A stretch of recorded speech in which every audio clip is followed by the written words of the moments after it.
بسم اللہ الرحمن الرحیم۔ میں ہوں عنایت اللہ کاشف ایڈوکیٹ اور آپ دیکھ رہے ہیں لیگل انفارمیشن میں خوش آمدید۔ بھائی اگر کوئی فوجی، کوئی بحریہ کا فوجی، کوئی آرمی کا بندہ، کوئی بھی جو فورسز میں ملازمت کرتا ہو، اگر کسی تھانے پر ان کے خلاف مقدمات درج ہو جائیں تو اس کی قانونی حیثیت کیا ہے، قانون کیا کہتا ہے اور تازہ ترین ججمنٹس کیا کہتی ہیں، اور بنیادی طور پہ جو آئین پاکستان ہے 199(3) کے تحت ان کو کون سے تحفظات جو ہے حاصل ہے۔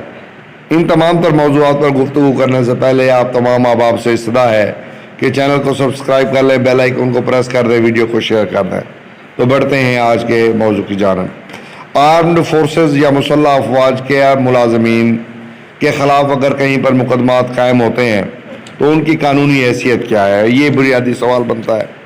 اب جناب ایک کیس دائر ہوا، اس میں جو مدعی کا بیٹا تھا وہ پاکستان ایئر فورس میں ملازم تھا اور اس نے اپنی بیوی کو قتل کر دیا، اور قتل کے الزام میں اس کو حراست میں لے لیا گیا تھا۔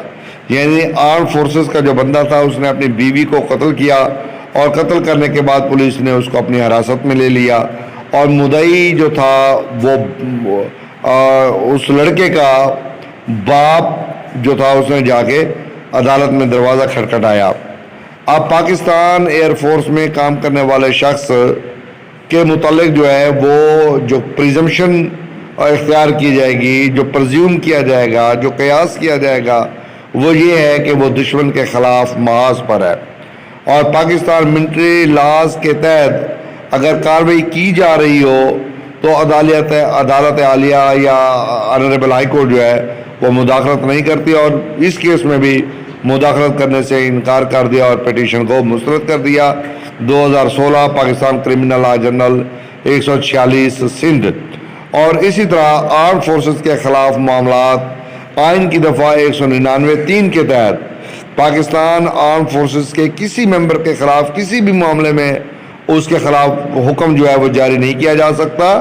PLD 2016 پشاور 35 جس کے اندر یہ طے کر دیا گیا ہے، اور یہ دونوں اصول طے کر لیے گئے ہیں۔ امید ہے آج کی ویڈیو آپ کو پسند آئے گی، اور اگر ابھی تک آپ نے چینل کو سبسکرائب نہیں کیا تو سبسکرائب کر لیجئے، بیل آئیکن کو پریس کر لیجئے، ویڈیو کو شیئر کر دیجئے۔